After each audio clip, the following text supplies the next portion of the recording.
challenges we have to deal with in the great Northwest is microbial growth. It's a potential health hazard and common to our climate, so I want to separate the myth from the reality and find out more about what their health risks are. So I have with me today Brian Richards, who is certified indoor environmental. Now, Brian deals with environmental risks on a daily basis, so I thought I'd pick his brain a little and find out what we can do to protect ourselves. Brian, welcome. Thank you, Marty. Appreciate you having me in. Yeah. So, now, as a realtor, I deal with this a lot. What are the potential risks here? Well, if you're talking about microbial growth in an attic space, unless you have ductwork that is not properly sealed and up in the attic, there could be, slight cross-contamination. Generally speaking, if the suspect growth or microbial growth shows up, it's not going to reach down into the home because you have insulation, you have drywall and paint all to get through to come down into the house. And really, there are more things to worry about as far as, particles of insulation, possible rodent and bird things that get up in an attic because, they come through the screens. There's just a lot of other things that could, that could cause health issues other than the mold or microbial growth. Generally, we laymen consider it, kind of put it all together as mold, but that's a misnomer, isn't it? Well, not really. I mean, to really figure out if it is mold, you need, you would have to go up and take a tape sample and have it sent to a lab and analyzed, and then they would give you the, the species and spore count and all of that. And back to your question about, health effects and this and that, it usually comes across as allergy-like symptoms like hay fever. You get, itchy, watery eyes, scratchy throat, some congestion, some things like that, usually shows up. I know that in 100 years of data, there has not been one death contributed to mold or microbial growth. Mm-hmm. So what we have seen and heard in our business is that and other research that we've done is that it's more in the allergy-like symptoms. So it's the severity of the symptoms? Well, not necessarily the severity, because you and I could be in a room that has some visible growth, and you could have a reaction to it, whether it's the itchy, watery eyes or a runny nose or whatever, and I could be fine. It's all an individual thing. Interesting. So when you deal with it, give us an idea of what happens there. Well, in an attic space, we do a lot of work with property management companies and realtors. And when we're dealing in a real estate transaction, we get called out by a realtor like yourself after a home inspection has been done. And, the inspector calls out, suspect staining or suspect growth in an attic. And so what we do is we come out and provide a free inspection. We go up into the attic space, we take pictures, we try and figure out the source of the problem. A lot of the time it is ventilation issues. We also do a ventilation assessment. We look at how the bath fans and range hoods are hooked up, if they're on a dedicated line or just stuck up to a roof vent. Mm-hmm. That used to be code. It is no longer code anymore to do that. They are supposed to be on their own dedicated line to vent directly outside, because otherwise the air hits the screen and the moist air just starts to loop back into the attic space, and that's hot, moist air, and that can be a contributing factor. Wow. I just went blank, sorry. Would you like to go from here? Well, we also provide indoor air quality testing. Okay. We go in with a particle counter and we do that a lot with property management, where tenants will say, hey, I've noticed. How do I get that, open that question to you? Then I'll open the question and I'll let you answer. Oh, okay. So you got a suggestion how I might open that question? Well, When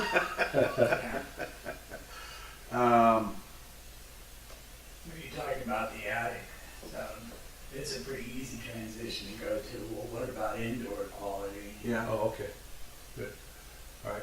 Well, we talked about attic for a few moments now. What about indoor quality? What happens there? Well, with indoor air quality, we use particle counters to go in and test the air in the different rooms of the home. We do this a lot with property management companies. Their tenants will call them and say, I believe I have mold or growth or something, and, I want it checked out. So they call us, and we go out and do a visual inspection of the property, take air samples in the rooms of the home, and then we write a report that states what we found, and we also send the air samples off to a lab to have them looked at, and we get the results back from that, and then we provide a report to the property management company, and then if needed, we go in and remediate whatever the problem is there. As remediation, I heard that you can paint over a stain, and that would be sufficient. Is that correct? Actually, no. The EPA has it on their website that encapsulation or painting over is not a correct way of remediation. And the reason that is they're not addressing the problem and taking care of the cause. They're basically just covering it up. Because, like, let's say on drywall in a bathroom, if you have, some growth that pops up, you need to get at the root system of the growth.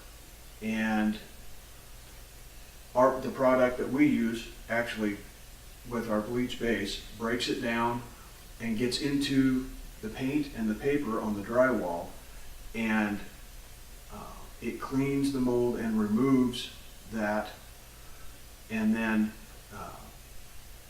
most of the time you don't have to repaint. But mold growth, microbial growth, will work its way back through paint, and the mildewcides or moldicides that the additives that can be put into paint, that's not a fix. That's more of a band-aid, because they don't last forever, and it's going to grow back through because your problem was not addressed and taken care of. So you got to get down to the root cause. The root system, and the root system on microbial growth is called hyphae. And if you could wipe it off with your 409 cleaner that you have, or take bleach and water, and you can wipe off the visible growth that you have. But you're not getting to the root source. It's just basically breaking it off. So you need something that actually Penetrates down in through the paint and the paper and gets into the root structure and removes it. Oh. Okay. So what's the most common situation you run into? Well, with attics, it would be a lack of ventilation.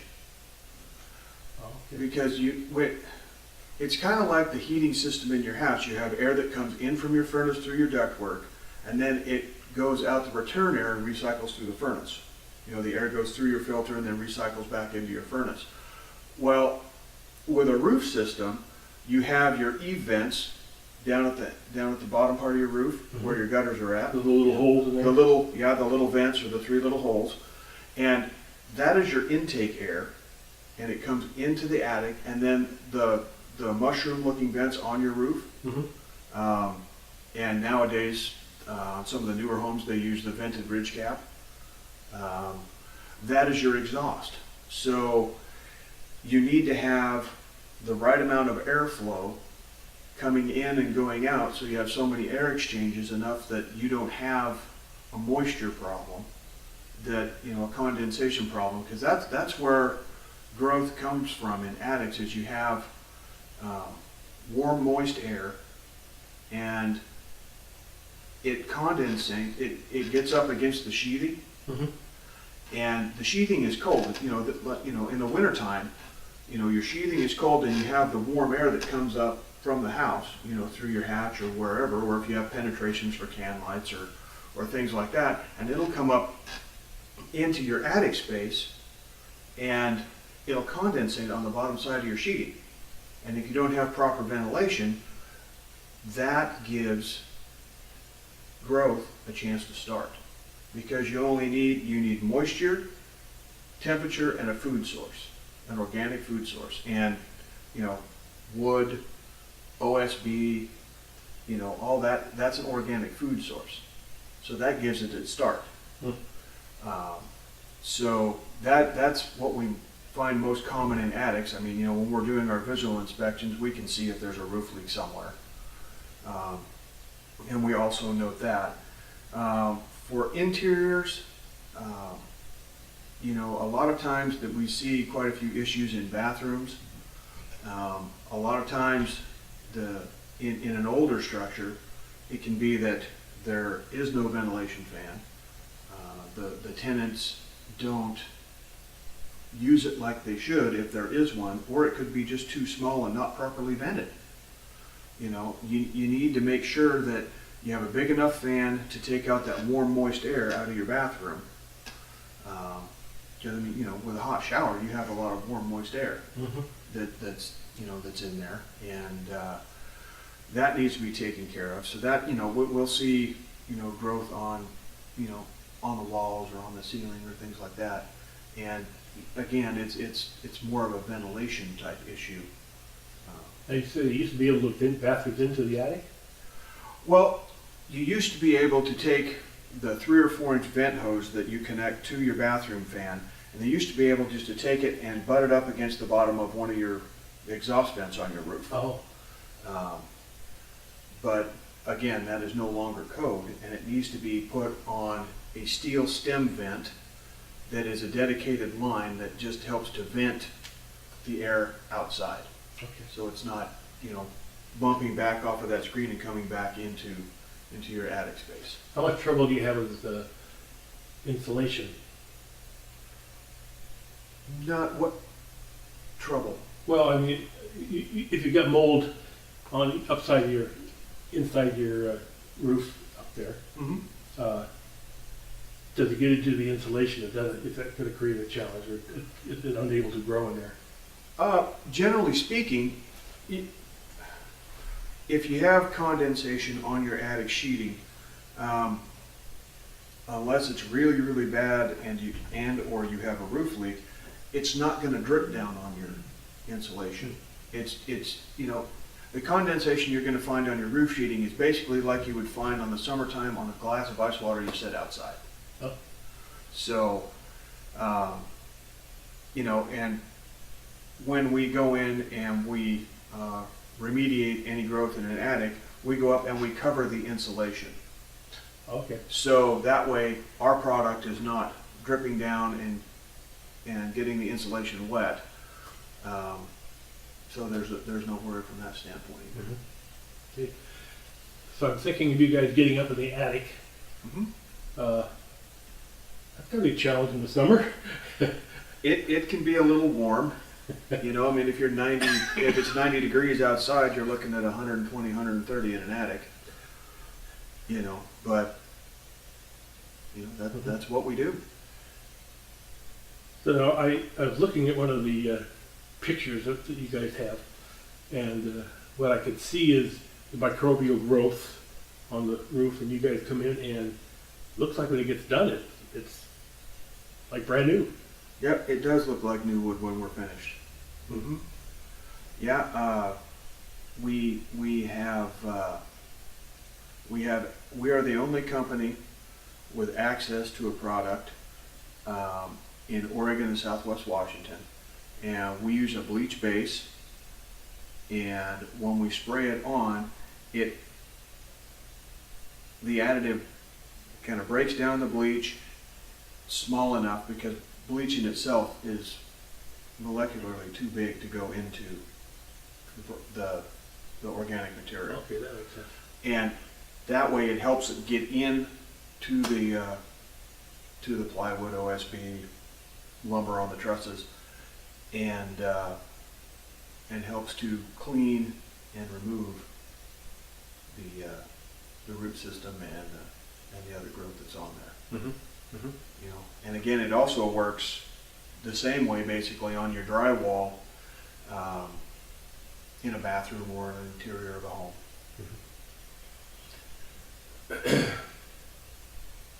How about closets? Closets, you know, we do find, we have found some issues with closets, because, you know, people like to cram all they can get into a closet. Mm-hmm. I mean, I do it. And a lot of times it's packed in there so tight that there's no air movement around the back. And the doors are closed, you know, so you have your stale air, and then depending on the humidity in the home, you know, that can into itself lead to something happening back there. But you clean it the same way. So where do you guys look when you start going in? Where's the favorite spots of the stuff to grow? Well, again, I mean, that all depends. I mean, you know, with property management that we deal with, or in a realty transaction, you know, we'll get a copy of the home inspection report in a realtor's case, or the property management people will send us over information as to, you know, my tenant thinks there's, you know, growth in the bathroom, or they noticed it in their closet, or in the tracks of the windows. Oh. You know, so we have a pretty good idea of where we're going to look before we show up, and we look there, and we also, you know, do a visual inspection of the unit of the property while we're there. Do you have more trouble on the coast than over here? You know, we've done some work on the coast, and, you know, not really. I mean, it's, you know, you have old buildings on the coast, you have old buildings here, you have the same ventilation issues.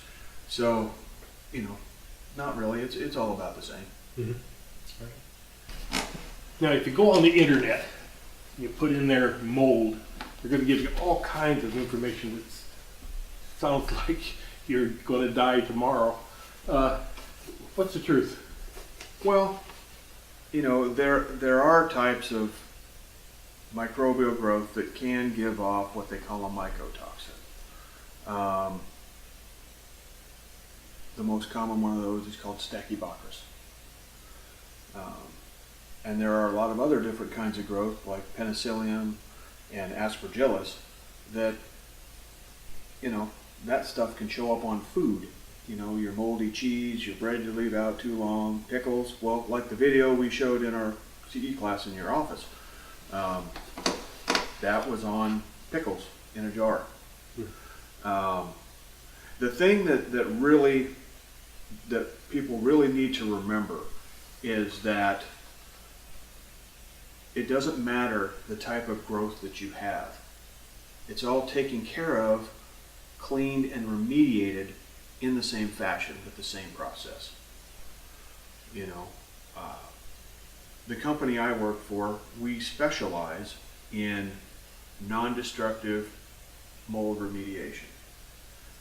There are times where that isn't possible. You know, if the drywall or the other material is compromised, it needs to be removed. But you know, what people just need to really grasp a hold of is that it's not a hard thing to remediate and take care of. And it's all done the same way. It doesn't matter the type of growth that you have in your home, your attic, your crawl space. We do crawl spaces as well as interiors and attics. It's all taken care of the same way. It's neat stuff. Well, Brian, appreciate you coming by. Let us know more about your company. Okay, well, Certified Indoor Environmental, been around a little over 7.5 years. Our main office is in Tigard up off of Durham Road, and the owner's name is Mark Rotacco. You know, we do a lot of work, again, with realtors and property managers. We also put on CE classes for realtors, continuing education classes. With that, we generally team up with title companies, and they put on the class. We come in and teach. It's a 1-hour CE presentation. You know, and we do probably 60 to 70 of those a year between the Portland area and now down here in the new territory that I manage from Woodburn to Eugene.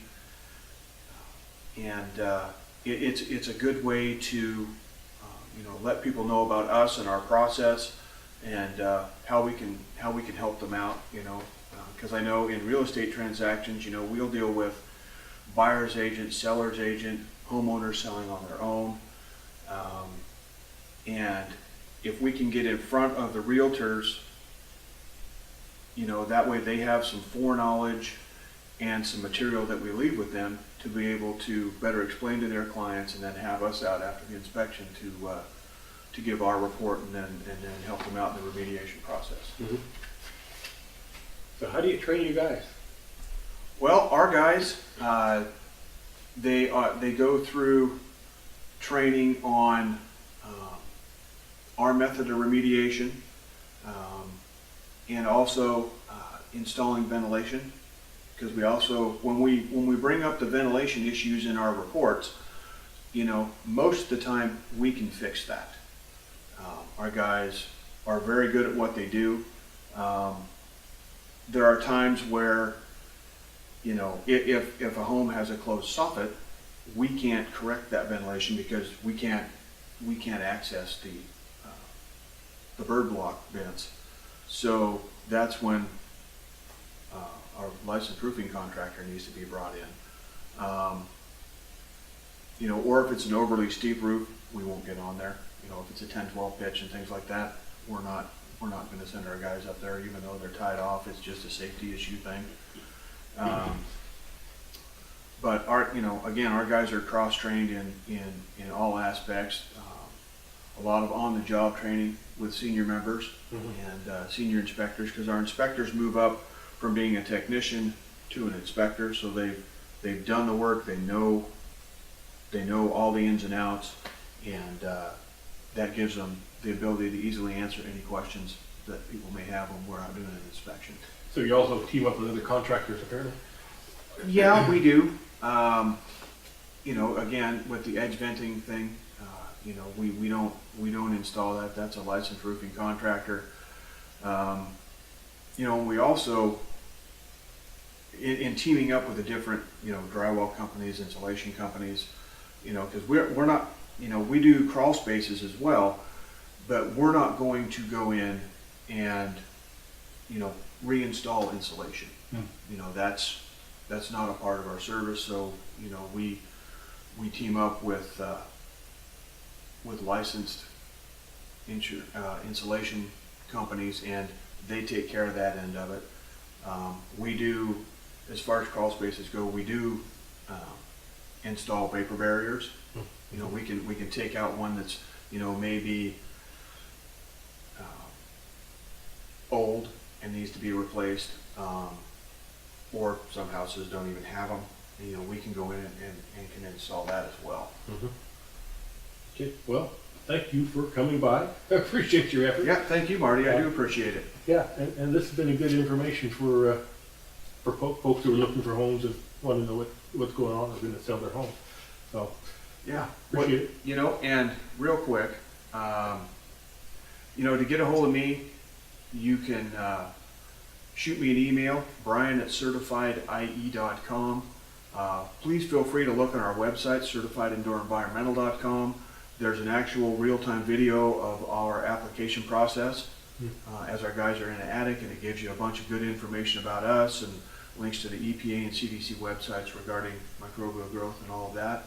And, you know, we just look forward to being able to help the community. Thank you, sir, very much. Thanks, Marty.